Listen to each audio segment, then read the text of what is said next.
네, 지금 이 시각 여러분이 주목할 만한 이슈 살펴보겠습니다. 미국에서 100달러에 팔리는 룰루레몬 레깅스가 중국 공장에서 5달러에 만들어지고 있다는 영상이 최근 중국 틱톡에서 화제입니다. 그리고 우리 돈으로 5천만 원이 넘는 명품 브랜드 에르메스 버킨백을 190만 원 정도에 생산한다는 제조업자도 등장했습니다. 미중 간 관세 전쟁 속에 미국 흔들기가 시작된 건데 미국 네티즌들 사이에서는 실상을 알게 됐다는 반응도 나옵니다. 베이징에서 배삼진 특파원입니다. 중국 저장성 OEM 생산 공장, 틱톡의 인플루언서가 룰루레몬에서 파는 100달러짜리 자켓은 원가가 8달러, 레깅스는 5달러라고 폭로합니다. 이 공장에서는 언더아머와 같은 미국 브랜드도 생산하는데 영상을 올린 지 하루 만에 500만 명이 넘게 시청했습니다. 구매 방법까지 자세히 설명합니다. Looking for cheap lady bags, go to bao66.com. Looking for small goods, check chinagoods.com. 38,000달러, 우리 돈 5천만 원이 넘는 명품 브랜드 에르메스 벌킨백은 1,400달러, 190만 원 정도에 생산한다는 제조업자도 등장했습니다. 이 공장에는 5천 명 정도가 일하는데 샤넬과 에르메스의 주문자 부착 생산 계약이 만료돼 지금은 로고 없이 생산하고 있다고 주장합니다. 생산 과정도 자세히 설명합니다. One piece of bag, the hardware will cost 150 USD. The edge oil. This edge oil is imported from Italy. 이른바 짝퉁으로 인식되던 중국산 제품이 실제로는 미국과 유럽의 명품 브랜드에서 자사 라벨만 붙여 수십 배나 높은 가격에 팔리고 있다고 폭로한 겁니다.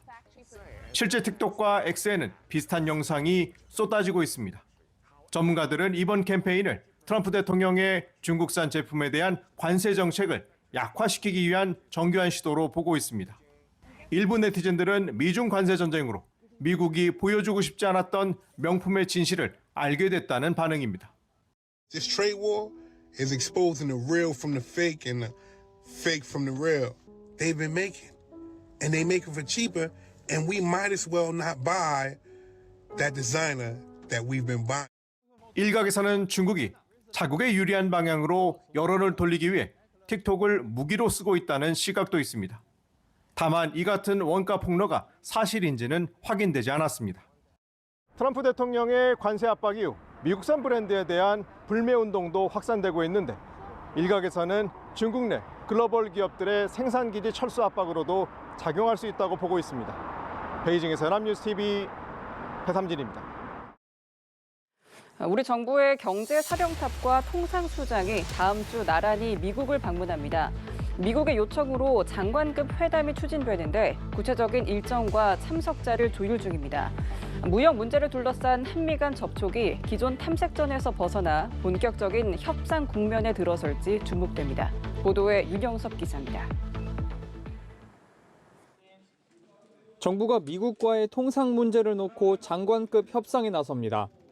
최상목 부총리는 G20 재무장관 회의 참석차 다음 주 미국을 방문해 스콧 베선트 미 재무장관과 회담을 가질 예정입니다. 기재부에 따르면 이번 회담은 미 재무부의 요청에 따라 추진된 것으로 구체적인 일정과 참석자를 조율 중입니다. 안덕근 산업부 장관도 같은 시기 미국을 방문해 상무부와 무역대표부 등 통상장관급 협의에 나설 것이란 관측입니다. 이번 회담은 미국이 상호관세 정책을 시행한 이후 첫 장관급 접촉으로 경제사령탑과 통상수장이 동시 출격한다는 점이 관전 포인트입니다. 무역 문제를 둘러싼 한미 간 접촉이 기존 탐색전에서 벗어나 본격적인 협상 국면에 들어설 것이란 관측에 힘이 실리고 있습니다. 앞서 트럼프 행정부는 중국을 제외한 모든 국가의 상호관세를 90일간 유예했지만 여전히 품목별 관세는 유지하고 있습니다. 특히 트럼프 대통령이 다음 주 반도체와 스마트폰 등에 대한 관세 발표와 의약품 관세 부과도 시사한 가운데 정부는 긴급 처방에 나섰습니다. 반도체, 의약품 분야도 품목별 관세 부과가 예고되어 있습니다. 먼저 반도체 산업에 대한 지원을 33조 원으로 대폭 확대하고 정부는 가스와 무기 등의 구매를 늘리는 수입 확대와 자동차와 반도체 등 미국 생산을 늘리는 수출 대책, 양대 접근법을 준비 중으로 전해집니다. 이 과정에서 한미 조선협력과 알래스카 가스관 사업을 협상 지렛대로 삼을 수 있다는 관측도 나오고 있습니다. 다만 트럼프 대통령이 언급한 방위비 분담금이 관세 협상에 연계되는 것 아니냐는 우려에 대해서는 정부는 선을 그었습니다. 최 부총리의 방미를 계기로 한미 간 장관급 면담이 본격적인 관세 협상으로 이어질지 주목됩니다.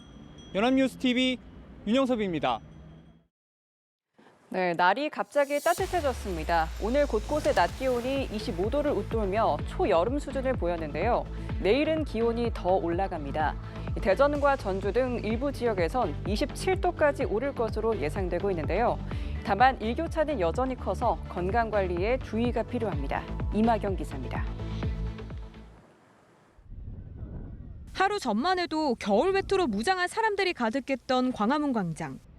계절을 껑충 뛰어넘은 듯 풍경은 완전히 바뀌었습니다. 저마다 겉옷을 벗어 손에 들었고 반바지에 반소매 차림도 등장했습니다. 패딩까지 꺼낼 정도로 추웠는데 갑자기 또 따뜻해져서 옷도 얇게 입어야 되고.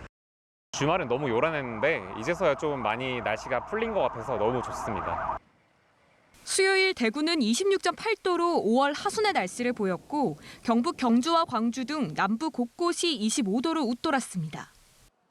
서울을 포함한 중부지방도 20도를 훌쩍 넘겼습니다. 목요일은 기온이 더 오르는데 대전과 전주 등 일부는 27도까지 예상됩니다. 당분간 평년보다 2도에서 6도가량 높은 기온이 나타나며 따뜻한 봄 날씨가 이어질 전망입니다. 우리나라 남쪽에 있는 고기압의 가장자리를 따라 따뜻하고 수분한 남서풍이 불어오며 기온을 끌어올리는 겁니다. 하지만 이렇게 낮의 온화에도 아침 저녁에는 날이 급격히 쌀쌀해집니다. 낮과 밤의 기온차는 20도 내외로 매우 크겠습니다. 들쑥날쑥한 기온 변화에 면역력 잃지 않도록 건강관리에 각별히 유의하시기 바랍니다. 기상청은 이번 주 대체로 맑은 날씨가 이어지다 주말에 전국에 또 봄비가 내릴 것으로 내다봤습니다. 연합뉴스TV 이마경입니다. 네, 혼잡한 출퇴근 시간대 지하철을 노려 범행을 저질러 온 상습 소매치기 범이 경찰에 붙잡혔습니다. 전과 10범의 이 남성은 출소한 지 2달 만에 다시 범행을 저지르다 덜미를 잡혔습니다. 또 비슷한 시기 출소한 지 6개월 만에 다시 소매치기 범죄를 저지른 전과 12범도 검거되는데요. 경찰은 다양한 순찰 활동을 통해 지하철 절도 범죄에 대해 엄중히 대응할 예정입니다. 백유빈 기자의 보도입니다.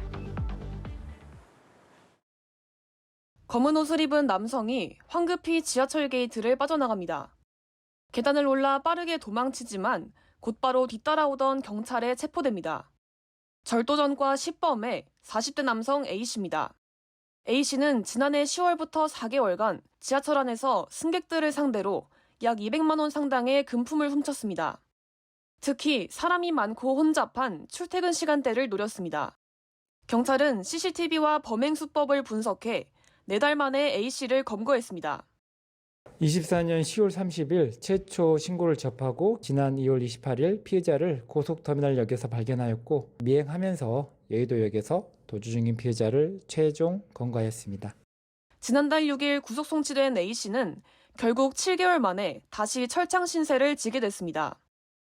에스컬레이터를 내려오던 또 다른 남성, 앞서가던 사람의 가방에서 순식간에 돈다발을 꺼냅니다. 비슷한 시기 서울 명동역에서도 현금 30만 원을 훔친 50대 남성이 경찰에 붙잡혔습니다. 마찬가지로 전과 12범의 상습범으로 출소한 지 6개월 만에 재차 범행을 저질렀습니다. 이러한 수법으로 지난 2023년부터 2년간 경찰에 붙잡힌 지하철 절도범은 72명에 달하는 걸로 집계됐습니다. 경찰은 전동차 야간 탑승 등 다양한 순찰 활동을 통해 지하철 절도 범죄에 엄중 대응할 예정입니다. 연합뉴스TV 백유빈입니다. 기준금리 인하기를 맞은 은행권이 예적금 상품 금리를 잇따라 내리고 있습니다. 예금자들은 금리가 더 내려가기 전에 선제적으로 정기 예적금에 자금을 밀어넣고 있는데요. 올해 기준금리 인하가 2차례 이상 이루어질 것이라는 전망이 지배적인 상황에서 현 시점이 예적금 막차에 도달한 것이란 분석이 나옵니다. 자세한 내용 장한별 기자가 전합니다. 은행연합회에 따르면 16일 기준 5대 시중은행의 6개월 만기 정기예금 기본금리는 연 2.05%에서 2.70%, 전월 취급 평균 금리가 연 2.9에서 3% 수준이었음을 고려하면 한 달 사이 상품당 많게는 0.8%포인트가량 떨어졌습니다. 이는 기준금리 인하기에 맞춰 은행권 역시 예적금 상품의 금리를 잇따라 낮춘 결과입니다. 현재 신한은행의 정기예금 상품의 6개월 만기 기준금리는 2.05%로 1%대 진입을 눈앞에 둔 상황. 기업은행과 우리은행, 토스뱅크 등 여러 은행도 줄줄이 예적금 상품의 금리를 내렸습니다. 한 달짜리 초단기 정기예금 금리는 이미 1%대에 도달하기도 했습니다. 다만 금리 인하기를 맞은 건 예금자들 역시 마찬가지인 만큼 지금이 금리 고점이라는 인식 속에서 앞다퉈 예적금에 몰려들었습니다. 지난 2월 시중 통화량은 22개월 연속 증가세를 기록했는데 이를 주도한 건 2년 미만의 정기 예적금 부문이었습니다. 정기 예적금 수요는 한 달 사이 8조 5천억 원이나 증가했습니다.